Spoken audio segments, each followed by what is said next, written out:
इस BDR sweet demo में मैं आपको दिखाऊंगा कि माइक्रोसॉफ्ट 365 शेयरपॉइंट साइट्स के लिए बैकअप कैसे कॉन्फ़िगर करें और डेटा को कैसे पुनर्स्थापित करें। BDR sweet Microsoft 365 SharePoint sites और लाइब्रेरी के लिए व्यापक बैकअप समाधान प्रदान करता है। लचीले भंडारण और कई डेटा रिकवरी विकल्पों जैसी सुविधाओं के साथ BDR स्वीट सुनिश्चित करता है कि आपका माइक्रोसॉफ्ट 365 डेटा सुरक्षित और आसानी से पुनर्प्राप्त करने योग्य है। आरंभ करने के लिए BDR स्वीट वेबसाइट पर जाएं और निःशुल्क परीक्षण आरंभ करें पर क्लिक करें। विंडोज़ या लिनक्स मशीनों पर या फिर डॉकर कंटेनर के रूप में भी BDR स्वीट डाउनलोड और इंस्टॉल करें। बैकअप सर्वर को इंस्टॉल और सेटअप करने के तरीके के बारे में चरण दर चरण वीडियो के लिए विवरण बॉक्स में दिए गए लिंक को देखें। तकनीकी सहायता के लिए दिए गए फॉर्म को अवश्य भरें। एक बार इंस्टॉलेशन पूरा हो जाने पर BDR sweet backup server console खोलें। उपयोगकर्ता नाम, पासवर्ड दर्ज करें और साइन इन पर क्लिक करें। अब आप 30 दिन के निःशुल्क परीक्षण के साथ अपने परिवेश में BDR स्वीट के पूर्ण विशेषताओं वाले संस्करण का अनुभव कर सकते हैं। पहले चरण के रूप में आपको अपना बैकअप डेटा संग्रहीत करने के लिए बैकअप रिपॉजिटरी कॉन्फ़िगर करने की आवश्यकता है। इंफ्रास्ट्रक्चर, बैकअप रिपॉजिटरी मेनू पर जाएं। आप या तो ऑन प्रीमाइसेस या रिमोट स्टोरेज जैसे DAS, NAS, SEN का उपयोग कर सकते हैं, या आपका अपना सार्वजनिक क्लाउड स्टोरेज जैसे कि Amazon AS3, Azure Blob, Google cloud और AS3 संगत स्टोरेज जैसे कि Wasabi, Minio और Backblaze। माइक्रोसॉफ्ट 365 संगठन को BDR स्वीट बैकअप सर्वर में डेटा स्रोत के रूप में जोड़ा जाना चाहिए। SaaS एप्लीकेशन टैब पर जाइए और डेटा स्रोत मेनू पर क्लिक करें और माइक्रोसॉफ्ट 365 संगठन चुनें। इस पृष्ठ पर माइक्रोसॉफ्ट 365 संगठन जोड़ें बटन पर क्लिक करें। आपको अपने खाते तक पहुंचने के लिए BDR स्वीट के लिए प्राधिकरण सक्षम करना होगा। अधिकृत होने के बाद बैकअप और पुनर्प्राप्ति के लिए आवश्यक API सक्षम हो जाएंगे। इसलिए उस Azure क्लाउड वातावरण का चयन करें जिसमें आपका माइक्रोसॉफ्ट 365 खाता स्थित है। इसके बाद माइक्रोसॉफ्ट 365 संगठन को जोड़ने के लिए एक विधि चुनें। अनुशंसित दृष्टिकोण स्वचालित प्रक्रिया का उपयोग करना है और इसके लिए सुनिश्चित करें कि आपके पास वैश्विक प्रशासनिक विशेषाधिकारों वाला माइक्रोसॉफ्ट 365 खाता है। आगे बढ़ने के लिए अगला पर क्लिक करें। एक बार के प्राधिकरण कोड को कॉपी करें, फिर अपने माइक्रोसॉफ्ट 365 क्रेडेंशियल दर्ज करने और BDR स्वीट प्राधिकरण को पूरा करने के लिए दिए गए URL पर क्लिक करें।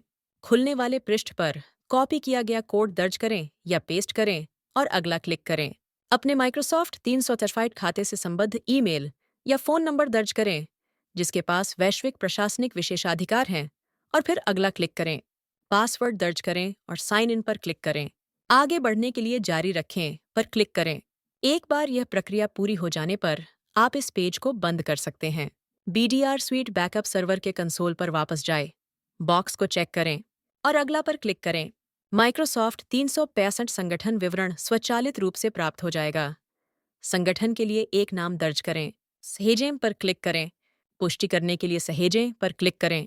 एक बार संगठन जोड़ दिए जाने पर इसे डेटा स्रोत के रूप में सूचीबद्ध किया जाएगा जो आपको बैकअप और पुनर्स्थापना करने देगा। इसके बाद हम बैकअप जॉब कॉन्फ़िगरेशन प्रक्रिया शुरू कर सकते हैं। बैकअप टैब, बैकअप कॉन्फ़िगर करें। माइक्रोसॉफ्ट 365। इस डेमो के लिए मैं दिखाऊंगा कि शेयरपॉइंट साइट्स के लिए बैकअप कैसे कॉन्फ़िगर किया जाता है और आप अन्य माइक्रोसॉफ्ट 365 ऑब्जेक्ट्स के बैकअप और पुनर्स्थापना के लिए विवरण बॉक्स की जांच कर सकते हैं। बैकअप जॉब के लिए नाम निर्दिष्ट करें। बैकअप रिपॉजिटरी प्रकार चुनें, फिर बैकअप रिपॉजिटरी नाम चुनें और बैकअप जॉब विवरण दें। सभी बुनियादी जॉब विवरण दर्ज करने के बाद अगला पर क्लिक करें। बैकअप के लिए माइक्रोसॉफ्ट 365 संगठन चुनें और बैकअप कॉन्फ़िगरेशन प्रारंभ करें पर क्लिक करें। इस पेज पर आप उन शेयरपॉइंट साइट्स को चुन सकते हैं जिनका आप बैकअप लेना चाहते हैं। आपके पास सभी साइट्स का बैकअप लेने या कुछ खास साइट्स चुनने का विकल्प है। विशिष्ट साइटों का चयन करते समय सभी उपलब्ध साइटों की एक सूची दिखाई देगी और आप साइटों को खोजने और चुनने के लिए खोज विकल्प का उपयोग कर सकते हैं। या तो सभी साइटों का चयन करें या केवल उन विशिष्ट साइटों का चयन करें जिनका आप बैकअप लेना चाहते हैं और अगला पर क्लिक करें। शेयरपॉइंट साइट्स या शेयरपॉइंट फ़ोल्डर बहिष्करण कॉन्फ़िगर करें यदि कोई हो। आप बैकअप में शामिल करने या बाहर करने के लिए शेयरपॉइंट फाइलों को फ़िल्टर भी कर सकते हैं। एक बार हो जाने के बाद अगला क्लिक करें। BDR स्वीट लचीले बैकअप शेड्यूलिंग विकल्प प्रदान करता है। वृद्धिशील बैकअप के लिए बैकअप आवृत्ति चुनें। इस डेमो के लिए मैंने 9 PM पर दैनिक बैकअप कॉन्फ़िगर किया है। केवल प्रारंभिक बैकअप पूर्ण है। उसके बाद यह हमेशा के लिए वृद्धिशील बैकअप है। आप अग्रिम शेड्यूल सेटिंग भी सेट कर सकते हैं। अब अगला क्लिक करें। डिफ़ॉल्ट रूप से संपीड़न सक्षम है, जो आपको संग्रहण स्थान बचाने में मदद करता है। अब अगला क्लिक करें। अवधारण डिफ़ॉल्ट रूप से अक्षम है, इसलिए सभी शेयरपॉइंट डेटा और वृद्धियां बरकरार रखी जाएंगी। आप शेयरपॉइंट साइट्स के लिए अवधारण सक्षम कर सकते हैं और दिनों या संस्करणों के अनुसार अवधारण अवधि निर्दिष्ट कर सकते हैं। आप यह भी कॉन्फ़िगर कर सकते हैं कि हटाए गए आइटम को कितने समय तक रखना है। इन विकल्पों को सेट करने के बाद अगला पर क्लिक करें। अंत में अपने बैकअप जॉब कॉन्फ़िगरेशन की समीक्षा करें। यदि आप बैकअप जॉब को तुरंत चलाना चाहते हैं, तो आप बॉक्स को चेक कर सकते हैं और सेव पर क्लिक कर सकते हैं। सेव पर क्लिक करके एक बार फिर पुष्टि करें। आपको बैकअप जॉब्स की सूची पृष्ठ पर पुनः निर्देशित किया जाएगा और कॉन्फ़िगर किया गया बैकअप जॉब यहाँ सूचीबद्ध होगा। आप प्रगति में आइकन पर भी क्लिक कर सकते हैं बैकअप प्रगति देखने के लिए।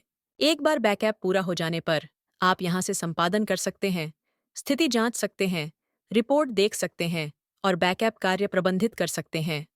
रिपोर्ट आइकन पर क्लिक करें बैकअप कार्य स्तरीय रिपोर्ट देखने के लिए। अब आइए रिकवरी विकल्पों पर नजर डालें। रिकवरी मेनू पर जाएं और बैकअप डेटा पुनर्स्थापित करें पर क्लिक करें। उस बैकअप कार्य के बगल में स्थित पुनर्स्थापित करें बटन पर क्लिक करें जिससे आप डेटा पुनर्स्थापित करना चाहते हैं। शेयर पॉइंट साइट्स पुनर्स्थापित करें, प्रकार चुनें और कॉन्फ़िगरेशन पुनर्स्थापित करना प्रारंभ करें पर क्लिक करें। उपलब्ध रिस्टोर पॉइंट देखने के लिए समय सीमा चुनें। मैंने हाल ही में सफलता चुना है, जो नवीनतम सफल बैकअप का रिस्टोर पॉइंट प्रदर्शित करता है। उस पुनर्स्थापना बिंदु का चयन करें जिसे आप पुनर्स्थापित करना चाहते हैं। अब नेक्स्ट पर क्लिक करें। यहाँ इस पृष्ठ पर वह शेयरपॉइंट डेटा चुनें जिसे आप पुनर्स्थापित करना चाहते हैं। आप साइटों को पुनर्स्थापित करना चुन सकते हैं। सभी बैकअप की गई साइटें सूचीबद्ध होंगी। आप खोज विकल्प का उपयोग करके उस साइट को खोज और ढूंढ सकते हैं जिसे आप पुनर्स्थापित करना चाहते हैं। यदि आप लाइब्रेरी को पुनर्स्थापित करना चाहते हैं, तो लाइब्रेरी पुनर्स्थापित करें विकल्प चुनें। इसके बाद आपको साइट चुननी होगी। एक बार साइट चुन लेने के बाद लागू करें पर क्लिक करें। चुनी गई साइटों की सभी लाइब्रेरी सूचीबद्ध होंगी और आप वह विशिष्ट लाइब्रेरी चुन सकते हैं जिसे आप पुनर्प्राप्त करना चाहते हैं। आप इस खोज विकल्प का उपयोग करके लाइब्रेरी भी खोज सकते हैं। इसके बाद फ़ोल्डर्स या आइटम को रिस्टोर करने का विकल्प भी है। एक बार जब आप यह विकल्प चुन लेते हैं, तो आपको साइट और लाइब्रेरी का चयन करना होगा। सबसे पहले साइट चुनें और ऐसा हो जाने पर अगला लाइब्रेरी चुनें पर क्लिक करें। उस लाइब्रेरी का चयन करें जिससे आप फ़ोल्डर या आइटम को पुनर्स्थापित करना चाहते हैं। चयन करने के बाद लागू करें पर क्लिक करें। सभी फ़ोल्डर और आइटम सूचीबद्ध होंगे। आप या तो सभी फ़ोल्डर चुन सकते हैं। आप खोज विकल्प का उपयोग करके फ़ोल्डरों या आइटमों को खोज सकते हैं या संपूर्ण पुनर्स्थापना करने के बजाय यहाँ से फ़ोल्डर को डाउनलोड भी कर सकते हैं। पहले से चुना गया रिस्टोर पॉइंट यहाँ लिया गया है, लेकिन यदि आप इसमें बदलाव करना चाहते हैं, तो आप यहाँ भी ऐसा कर सकते हैं। इस डेमो के लिए मैं फ़ोल्डर्स या आइटम को पुनर्स्थापित करना चुन रहा हूँ। अब अगला पर क्लिक करें। यहाँ इस पृष्ठ पर आप लक्ष्य साइट और लक्ष्य लाइब्रेरी के लिए पुनर्स्थापना विकल्प चुन सकते हैं, जहां आप फ़ोल्डर या आइटम को पुनर्स्थापित करना चाहते हैं। आप फ़ोल्डर या आइटम को उनके मूल स्थान या किसी मौजूदा साइट या लाइब्रेरी में पुनर्स्थापित करना चुन सकते हैं या एक नई लक्ष्य साइट या लाइब्रेरी बना सकते हैं। यहाँ मैंने लक्ष्य के रूप में मूल साइट और मूल लाइब्रेरी का चयन किया है। पुनर्स्थापना विवरण दें और अगला पर क्लिक करें। इसके बाद पुनर्स्थापित करें बटन पर क्लिक करें। ओके, आगे बढ़ें पर क्लिक करें। एक बार ऐसा हो जाने पर पुनर्स्थापना प्रगति पर है पर क्लिक करें। पुनर्स्थापना प्रगति पृष्ठ देखने के लिए रिपोर्ट आइकन पर क्लिक करें। पुनर्प्राप्ति रिपोर्ट देखने के लिए क्लिक करें। बस, अब इसे आजमाने की बारी आपकी है।